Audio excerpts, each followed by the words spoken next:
And he does have that ambition to help him to, I mean, excuse me, that intuition to help him look out and to change his life.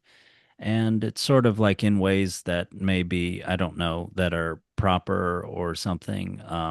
Whereas the king, you know, he does he ha- isn't a king supposed to have ambition to sort of like make the realm thrive or, increase security if there's a threat? I mean, the king is not supposed to have the ambition of looking down into his kingdom and going, I want that, like, I mean, that's not right. And he Yeah. does that with the mayor too. Like, I'm gonna just take your tapestry. Yeah. Yeah. Yeah. What is, yeah, he just keeps threatening to kill people. He's like, I've got a sword and I'm going to take your head if you don't do what I Yeah, say. yeah, Uh, right.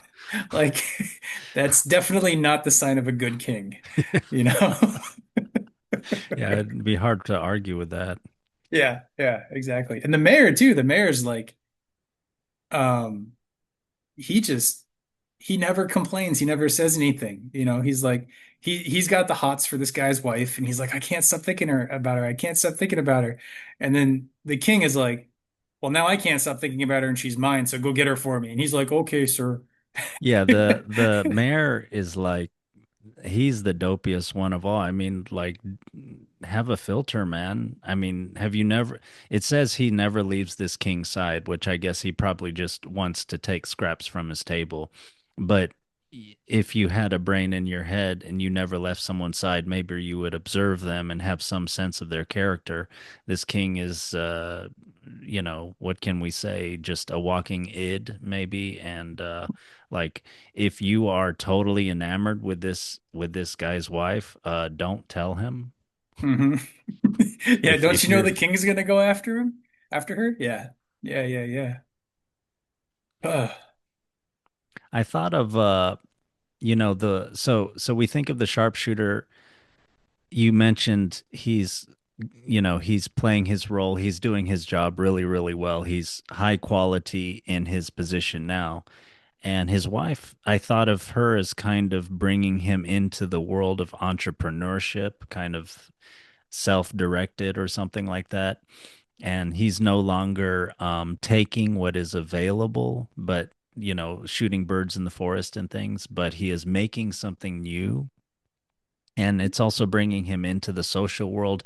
He borrows from his fellows in order to get the silk that she can make this tapestry.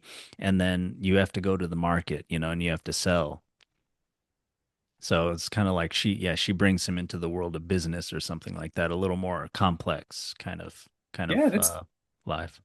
yeah, that's really interesting in that she's both because when I think of like being a businessman and being an entrepreneur and like starting your own thing, I don't think witchy sorceress woman. I mean, I Mm. guess I guess that's not they're not so separate, especially nowadays.